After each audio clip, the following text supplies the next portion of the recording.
नमस्कार, आप देख रहे हैं कमोडिटी 360। मैं हूं मनीषा गुप्ता और बात हम यहां पर आज दालों की करेंगे, जहां पर प्राइसेस कंट्रोल करने के लिए सरकार ने काफ़ी सारी चीज़ें यहां पर की हैं। माना अब ये भी जा रहा है कि ब्राज़ील से अब यहां पर दालें इंडिया इंपोर्ट करेगा। सूत्रों के हिसाब से अगर खबरें देखें तो इस साल चने का उत्पादन भी कम रह सकता है। मई के बाद दालों की सप्लाई और भी घट जाने की यहाँ पर कंसर्न्स हैं, लिहाजा दाम बढ़ सकते हैं। जो सरकार अब ब्राज़ील से फिलहाल उड़द इंपोर्ट कर रही है, इसका कितना क्वांटिटी है, कितना असर पड़ सकता है मार्केट्स में, इन सब पर चर्चा करने के लिए हमारे साथ मौजूद हैं India pulses and grain merchant association के चेयरमैन बिमल कोठारी और JLV एग्रो के डायरेक्टर विवेक अग्रवाल। हमारे साथ जुड़ेंगे एंजल वन के DVP प्रथमेश माल्या भी। आप सबका कार्यक्रम में स्वागत है। जिस तरह की स्टेटमेंट्स यहाँ पर विमल जी पीयूष गोयल की तरफ से आई हैं, उन्होंने ये कहा है कि इस साल वो प्रतिबद्ध हैं इस चीज़ को लेकर कि इन्फ्लेशन नहीं बढ़ने देंगे।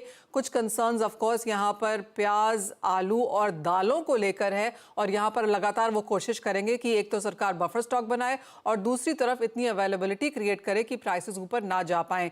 दालें ऑफ कोर्स थोड़ी सी कंसर्न सरकार के लिए शुरू से रही हैं, इवन एज हमने वार्निंग्स आते हुए देखी हैं, सरकार की तरफ से काफ़ी मेजर्स भी आए हैं। उसके बावजूद भी जिस तरह की सिचुएशन और या अवेलेबिलिटी को लेकर चिंताएं हैं, प्राइसेस में बहुत ज़्यादा गिरावट हमने नहीं देखी है।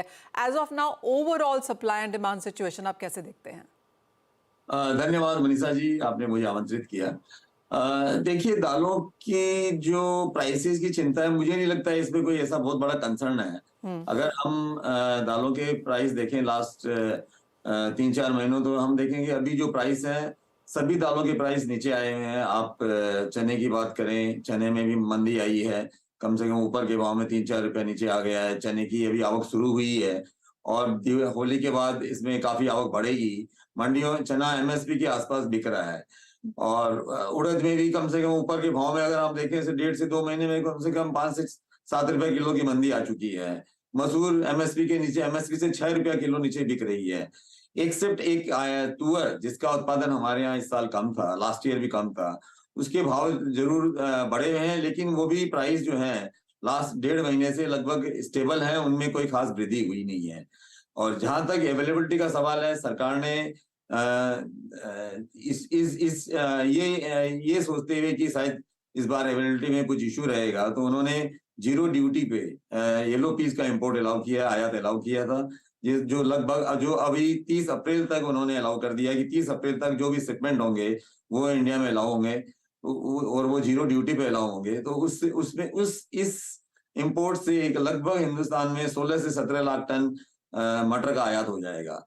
तो मुझे नहीं लगता कि कोई खास इसमें अवेलेबिलिटी का इशू रहेगा। सरकार के जो अभी सेकेंड एडवांस एस्टिमेट के जो आंकड़े आए हैं, सब बातें कर रहे हैं कि चने में कमी होगी। हमारा भी ऐसा मानना है कि चने में कुछ कमी होगी, क्योंकि अभी तक आवकें इतनी बढ़ी नहीं है जो इस समय तक बढ़ जानी चाहिए थी।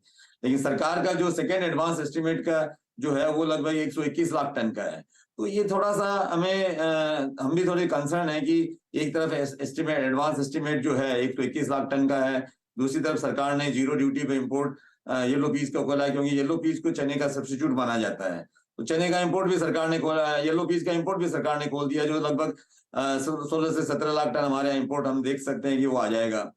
और जो बाकी दालें हैं, मसूर है, उड़द है और तुअर है, इनका आयात जो है 2025 तक फ्री इंपोर्ट अलाउड है, जीरो ड्यूटी पे अलाउड है।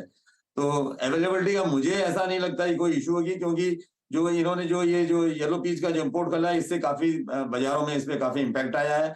येलो पीस के जो प्राइस है अभी 41 रुपए 42 रुपए किलो, जो सबसे सस्ती दाल है। और जो महंगी दाल जो है, सबसे महंगी से महंगी दाल है, वो तुअर है, लेकिन उसमें भी प्राइसेस स्टेबल है। और एक बात और बता दूं, अगर जो चीज की अवेलेबिलिटी कम होती है और उसके प्राइस बहुत ज्यादा बढ़ जाते हैं, तो हमने देखा है कि हमारे यहाँ जो एक स्ट्रेटेजी, एक जो हमारे हमने एक ट्रेंड देखा है कि प्राइस जो है, जो कंज्यूमर है, वो हमेशा दूसरी दालों में शिफ्ट कर जाते हैं। जैसे उनके लिए मटर की दाल बड़ी सस्ते में मिलेगी, चने का सस्ते में मिल रहा है, मसूर की दाल सस्ते में मिल रही है, तो उनके पास कई सारे ऑप्शंस हैं।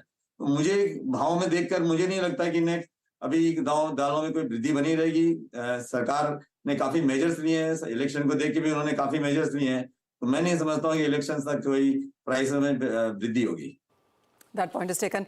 और एक्चुअली अगर जैसे आपने कहा कि सेकेंड एडवांस एस्टिमेट के जो नंबर हैं रबी की फसल से के हिसाब से तो काफ़ी अच्छे यहाँ पर बेहतरीन आते हुए नजर आए हैं। चिंता इस बात की भी है क्योंकि अगले 6-7 महीने जब तक हम बजट को यहाँ पर खत्म होता हुआ नहीं देख लेते, खरीफ की एक क्लैरिटी नहीं आ जाती, किस तरह का मानसून है वो क्लियर नहीं हो जाता, आई एम अज्यूमिंग काफ़ी हद तक ये स्टेप्स यहाँ पर बरकरार रहेंगे। और जिस तरह की बिमल जी पानी की चिंता है, हम साउथ इंडियन स्टेट्स में बेंगलोर में तो वो चीज़ देख ही रहे हैं, कहीं और स्टेट्स में भी ये सब कंसर्न्स निकल के आई हैं, जिस तरह की सीवियर हीट की बातें की जा रही हैं कि कैसे गर्मी आगे निकल कर आएगी। तो आपको लगता है कि रबी एज ऑफ नाउ सॉर्टेड थोड़ा सा लग रहा है, जो इमीडिएट स्टॉप गैप है हम वहां से आता हुआ देखेंगे, लेकिन थोड़ी लंबी चिंता शायद इस सेक्टर के लिए अभी बरकरार है? देखिए, हाँ बिल्कुल, क्योंकि पानी की जो बात आपने जो कही है बिल्कुल सही है। लास्ट ईयर हमारे यहाँ एल नीनो का जो इफेक्ट था उससे हमारे यहाँ मानसून बहुत बैडली इफेक्ट हुआ, लेकिन अभी तक जो रिपोर्ट आ रही है कि इस बार मानसून अच्छा होना चाहिए, ला नीना का इफेक्ट शुरू हो जाएगा। और हमें जो आईएमडी के रिपोर्ट्स अभी आ रहे हैं उसमें लगता है कि बारिश अच्छी होगी। तो 2-3 महीने हमारे लिए थोड़े से चिंताजनक रहेंगे, लेकिन मुझे जो अवेलेबिलिटी के हिसाब से जैसे सरकार ने आयात खोल दी है, और आपने जो ब्राजील की बात की थी जिसके बारे में मैंने नहीं बताया, ब्राजील से भी इस बार हमारे यहाँ उड़द का इम्पोर्ट शुरू हो जाएगा।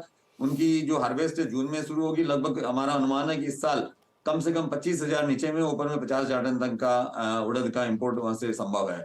ब्राजील में तुअर भी वो लोग वहां पे वो उसका उत्पादन शुरू कर रहे हैं। नेक्स्ट 2-3 साल में हम देख सकते हैं कि ब्राजील से काफी अच्छा उत्पादन वहां पे काफी अच्छा उत्पादन शुरू हो जाएगा, खासकर तुअर और उड़द का, जिसकी हमारे हमेशा एक कमी की सिचुएशन बनी रहती है। तो मैं समझता हूँ कि वहां से हमें एक अच्छा सपोर्ट मिलेगा। हालांकि दूसरे जो देशों, ईस्ट अफ्रीका है या म्यांमार है, वहां से तुअर का बराबर हम इंपोर्ट कर रहे हैं।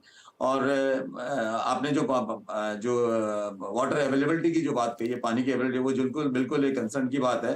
हमें 3 महीने निकालने हैं, लेकिन अगर जो आईएमडी की रिपोर्ट अगर अच्छा मानसून रहा तो मेरे ख्याल से आगे की जो क्रॉप्स है, क्योंकि किसानों को इस बार बहुत अच्छे भाव मिले हैं, तो मैं समझता हूँ कि दालों की जो उत्पादन है वो अच्छा होना चाहिए। आगे जो खरीफ क्रॉप है और उसके बाद की जो क्रॉप्स हैं वो अच्छी होनी चाहिए। और तुअर के अलावा मुझे आज के दिन कोई ज्यादा किसी पे बहुत बड़ा कंसर्न नहीं लग रहा है। ऑलराइट, तो और ऑफ कोर्स थोड़ा सा बर्न ऑफ कंटेंशन हमेशा यहाँ पर रहा ही है और continues to be like that. लेकिन जैसे आपने बिमल जी काफी स्ट्राइटली कहा कि हाई से सभी दालों में एज ऑफ नाउ हमने यहाँ पर गिरावट आते हुए देखी है, और कुछ एक दालें तो यहाँ पर एमएसपी के नीचे भी कारोबार करती हुई। एक इंडस्ट्री पर्सपेक्टिव भी लेते हैं, और विवेक आप कैसे देखते हैं? क्या आप बिमल जी की बात से इत्तेफाक रखेंगे कि एज ऑफ नाउ अवेलेबिलिटी सुधरती हुई नजर आ रही है एंड अगले 3-4 महीने में परहैप्स प्राइसेस को लेकर कोई बहुत बड़ी चिंता नहीं होगी? नमस्कार मनीषा जी। निश्चित रूप से काफी हद तक मैं विमल जी की बात से सहमत हूँ, लेकिन जो मेरे लिए, जो मैं जिस दृष्टिकोण से देखता हूँ, सरकार ने इतने सारे कदम उठाए उसके बाद बाजार स्टेबल हुआ। मतलब बहुत ज्यादा शॉर्टेज थी और जिसको राइट टाइम पे गवर्नमेंट ने एड्रेस इशू किया। लेकिन चना पे जो क्रॉप गवर्नमेंट ने जो फिगर दिया है और जो एक्चुअल मार्केट सोचता है उस पे बहुत बड़ा मेरे ख्याल से एक डिफरेंस है। मार्केट जो चना एज्यूम कर रहा है काफी कम कर रहा है, और ये आने वाला समय बताएगा कि मार्केट इसको कैसे राइट टाइम पे रीड करता है। क्योंकि जो 121 लाख टन है और मार्केट उसको 100 लाख टन के आसपास देखता है, तो यहाँ पे थोड़ी चने की शॉर्टेज दिख रही है। येलो पीस ने काफी बड़ी मात्रा में क्वांटिटी इंपोर्ट करके चीजों को सुधारा है, लेकिन ये एक जब अप्रैल के बाद जब येलो पीस आना बंद होगा और उसमें तक कितना माल आता है और वो चने पे कितना इम्पैक्ट करता है, ये सब अब वेट एंड वॉच है। एक्चुअल में दालों में क्राइसिस थी, गवर्नमेंट ने राइट टाइम पे एड्रेस किया, लेकिन 2-3 महीने क्रूशियल रहने वाले हैं। गवर्नमेंट ने बफर स्टॉक मसूर का भी रखा हुआ है, तुअर में ऑलरेडी शॉर्टेज है। तो एक प्रकार का शह और मात की खेल है मार्केट का, और जो एक्चुअल प्रोडक्शन हुआ है डिमांड में, तो तीनों चीजें मतलब बहुत आसान नहीं है कहना अभी कि बहुत स्मूथ रहेंगी चीजें। चैलेंजेस रहेंगे मनीषा जी, गवर्नमेंट ने बहुत अच्छी तैयारी की हुई है। ये थोड़ा समय बताएगा आने वाले टाइम पे कि ये एक्चुअल गवर्नमेंट ने जो रीड किया है वो कितना सही जाता है। ऑलराइट, तो विवेक जी एज ऑफ नाउ जिस तरह की स्थिति है, ब्राजील भी अब यहाँ पर लिस्ट में ऐड हो गया है, जो जिस तरह का बफर स्टॉक गवर्नमेंट के पास है, जितनी दालें हमारे पास हैं, आप कहेंगे कि अगले 2-3 महीने यहाँ पे आराम से निकल जाएंगे जो एज ऑफ नाउ सिचुएशन है? बिल्कुल बिल्कुल, अभी 2-3 महीने तो मेरे ख्याल से गवर्नमेंट ने उसकी तैयारी रखी हुई है। लेकिन जो आपने बात उठाई पानी शॉर्टेज की, वो बहुत बड़ा विषय है और निश्चित रूप से वो चिंता का विषय है। और ये अभी बिल्कुल हम लोग एज ए भारतीय उम्मीद करते हैं कि अच्छे मानसून की हम लोग कामना करते हैं कि अच्छा मानसून हो। बहुत सारी एजेंसी इतना ज्यादा वेरी करती हैं, कभी वो बोलती है अल नीनो है, कभी बोलती है ला नीनो है, कभी बोलती है नॉर्मल मानसून है। तो प्रकृति को अभी भी साइंस बीट नहीं कर पाया है, तो हमको वेट एंड वॉच करना पड़ेगा। अगर मानसून अच्छा रहता है तो हम लोग रिकवर कर जाएंगे, अदरवाइज स्थिति थोड़ी सी खराब हो सकती है और सरकार को लगातार नई तैयारियां करनी पड़ेंगी। सरकार इसको हाथ पे हाथ रख के बैठ नहीं पाएगी, उनको लगातार वॉच करना पड़ेगा और दूसरे जो भी अपने उपाय हैं वो लगातार करते रहना पड़ेंगे, तभी दालों की स्थिति बराबर ठीक बनी रहेगी। ऑलराइट, बिमल जी, एक और स्टेटमेंट जो सरकार की तरफ से आई है और वो जो किसान यहाँ पर प्रोटेस्ट कर रहे हैं उनके लिहाज से था कि सरकार ओपन है 3 दालें प्रोक्योर करने के लिए, मक्की और कॉटन के साथ भी यहाँ पर ओवरऑल इंडिया के हिसाब से लीगल इसको बनाने के लिए भी। कैसे देखते हैं आप? As of now of course हमने उसके ऊपर कुछ आता हुआ नहीं देखा है, वो एक प्रपोजल था। प्रपोजल तो ये भी था कि जो प्राइस कैप है इंपोर्ट्स के ऊपर वो भी लगता हुआ नजर आएगा, वो भी वार्निंग मिली थी सभी यहाँ पर स्टेक होल्डर्स को, वो भी हमने होता हुआ देखा, यहाँ पर नहीं है। तो आपको लगता है ये 2-3 स्टेप्स अगर दालों के प्राइसेस नहीं थमे तो ये सब चीजें भी हम इन एक्शन आता हुआ देखेंगे?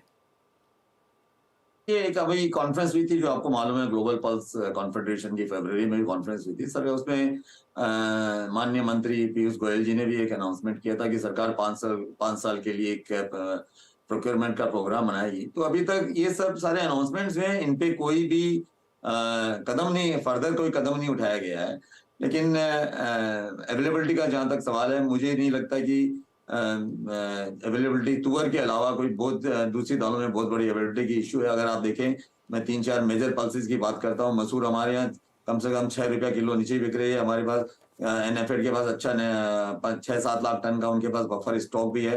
हमारे यहाँ इस साल जो उत्पादन है लगभग 16 लाख टन से ज्यादा का अनुमान है। तो और इंपोर्ट में ऑस्ट्रेलिया और कनाडा में, खासकर ऑस्ट्रेलिया में काफी अच्छी मात्रा में मसूर की अवेलेबिलिटी है। चने का देखिए सरकार के जो आंकड़े आ रहे हैं और जो ट्रेड के एस्टिमेट है, ट्रेड के एस्टिमेट कभी भी मैंने आज तक नहीं देखा है। मैं हालांकि मैं ट्रेड्स को रिप्रेजेंट करता हूं, लेकिन मैं ट्रेड के एस्टिमेट को नहीं मानता हूं, क्योंकि ट्रेड का कोई साइंटिफिक सर्वे आज तक नहीं हुआ है। तो इसलिए मैं नहीं कह सकता कि ट्रेड जो एक एस्टिमेट देती है कि कोई 80 लाख का नंबर कहेगा, कोई 90 लाख का नंबर कहेगा, इन नंबर्स के कोई भी इनमें कोई ऑथेंटिसिटी नहीं है सरकार। इसलिए हम एज एन एसोसिएशन हम सरकार के आंकड़ों को समझते हैं, कि उनको मानते हैं कि सरकार के आंकड़े, लेकिन इसमें दिख रहा है कि सरकार के आंकड़े भी कई बार गलत हुए। लास्ट ईयर से भी जो उन्होंने रिवाइज किया था एडवांस एस्टिमेट, उन्होंने कम से कम 10 से 15% एस्टिमेट को नीचे कर दिया था। तो लेकिन जो उन्होंने येलो पीच को जो इम्पोर्ट जो खोला है, जिससे 16 से 17 लाख टन इम्पोर्ट जो आएगा, वो मुझे लग रहा है अगर कोई कमी हुई भी चने में तो वो उसको सब्स्टिट्यूट करेगा। तो मुझे ऐसे लग रहा है कि तुअर के अलावा मुझे कोई भी दालों में बहुत ज्यादा कंसर्न अभी कुछ महीनों के लिए नहीं लग रहा है। ऑलराइट, यानी कि अगले 2-3 महीने के लिए यहाँ पर सब सॉर्टेड नजर आता है, जिस तरह के कदम यहाँ पर सरकार ने उठाए हैं। उसके बाद देखना होगा कि अप्रैल मई जून के महीने में किस तरह की गर्मी पड़ती है, आगे किस तरह के मॉनसून देखने को मिलते हैं, किस तरह की बुआई है। तो काफ़ी सारी चीज़ें यहाँ पर अप इन द एयर है। लेकिन एक बात क्लियर है कि सरकार ने सही समय पर सही कदम उठाए हैं कंज्यूमर्स के लिहाज से फॉर श्योर। और अगले 2-3 महीने के लिए यहाँ पर दालों को देखते हुए कोई बहुत बड़ी चिंता नहीं है। बहुत शुक्रिया बिमल जी, विवेक जी, साथ में समय निकालने के लिए। एक ब्रेक का भी समय है, जब लौटेंगे तो जोड़ेंगे अपने साथ एंजल वन के प्रथमेश माला को, उनसे लेंगे ट्रेडिंग स्ट्रैटेजीज। आप देख रहे हैं कमोडिटी 360 और अब बात यहां पर कमोडिटी स्ट्रैटेजीज की करेंगे, जहां पर सोने में हमने ऑल टाइम हाईज लगातार बनते हुए देखे हैं। 66,300 का all time high Indian markets में यहां पर बनता हुआ दिखा। वहां से ऑफ कोर्स कुछ मुनाफा वसूली यहां पर देखने को मिली है, लेकिन सपाट कारोबार कैसे देखेंगे प्रथमेश? और गोल्ड में अब यहां पर क्या करने की राय है? काफी शॉर्ट टाइम में काफी अच्छा मोमेंटम है इस कमोडिटी में। मेरे ख्याल से कुछ करेक्शन ड्यू दिखता है हाल फिलहाल के ट्रेडिंग सेशंस में, बट फिर भी आप मोमेंटम के साथ में चले तो बाय साइड में ही रहना चाहिए। वापस आपको 66,400 तक की पॉसिबिलिटी दिखाई दे रही है। तो जो मोमेंटम लेना चाहते हैं यहाँ से इस टिप्स को अपॉर्चुनिटी के तौर पर ले सकते हैं। 65,900 पे बाय करना चाहिए। अप्रैल वायदा 65,680 का स्टॉप रखना चाहिए। ऊपर में टारगेट 66,340 के लिए रखना चाहिए। ऑलराइट, यानी कि नीचे डिप्स पे खरीदारी अभी भी यहाँ पर बनती है। और साथ ही चांदी कैसे देखेंगे, क्योंकि जिस तरह की मुनाफा वसूली हमने सोने में आते हुए देखी, वैसी चांदी में नहीं आई। आई थिंक चांदी रिलेटिवली गोल्ड से कम वोलेटाइल दिख रहा है, बट फिर भी इस कमोडिटी में मोमेंटम जारी है। 74,000 पे इस कमोडिटी को बाय करना चाहिए। 73,250 का स्टॉप रखना चाहिए। वापस इस कमोडिटी में 75,150 और 75,300 के लेवल्स पॉसिबल दिखाई दे रहे हैं। साथ ही बात यहाँ पर मेटल्स की कर लेते हैं और जिस तरह से डॉलर इंडेक्स में डिक्लाइन आने को मिला है और बाजार अब ऑलमोस्ट श्योरिटी के साथ कारोबार कर रहा है कि जून में एक रेट कटौती अब देखने को मिलेगी, उसका कुछ फायदा तो यहाँ पर मेटल्स में आया है, लेकिन क्या ये इनफ है यहाँ से अच्छी खासी खरीदारी करने के लिए? आई थिंक क्लियरली जो स्ट्रेंथ और डिमांड कंसर्न्स है वो क्लियरली चाइना की तरफ से झलक रही है और इसी के कारण आपको बेस मेटल्स में कुछ खासा मोमेंटम दिखाई नहीं दे रहा है।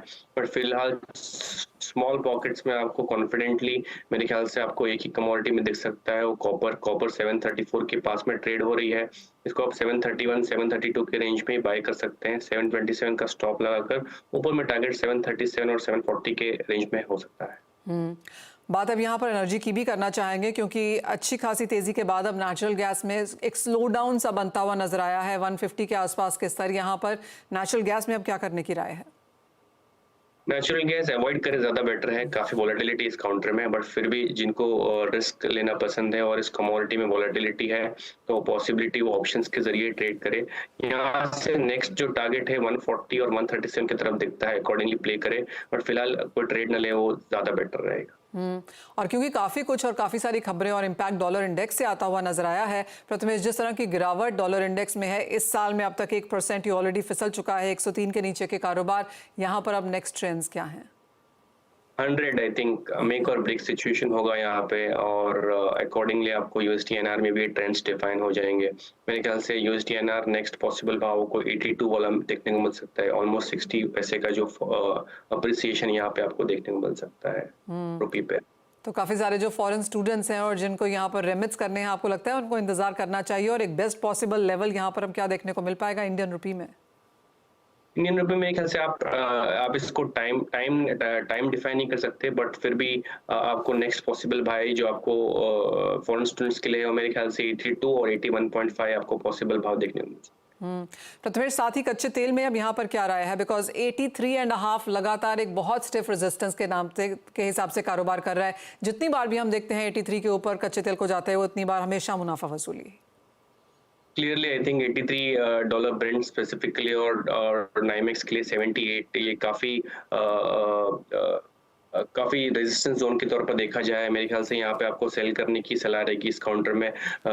M6 में मेरे ख्याल से 6470 पे सेल कीजिए, 6560 का स्टॉप लगाइए, नीचे में टारगेट 6290 का रखिए। ऑलराइट, सोने चांदी और मेटल्स में खरीदारी की जा सकती है, लेकिन एनर्जी पैक चाहे वो कच्चा तेल है फिर नेचुरल गैस, यहाँ पर बहुत बड़ी बाइंग अपॉर्चुनिटीज फिलहाल बनती हुई नजर नहीं आ रही। प्रथमेश एज ऑलवेज बहुत शुक्रिया साथ जुड़ने के लिए, तमाम स्ट्रैटेजीज शेयर भी करने के लिए। ब्रेक का समय है, लौटेंगे तो लेकर आएंगे आवाज समाचार।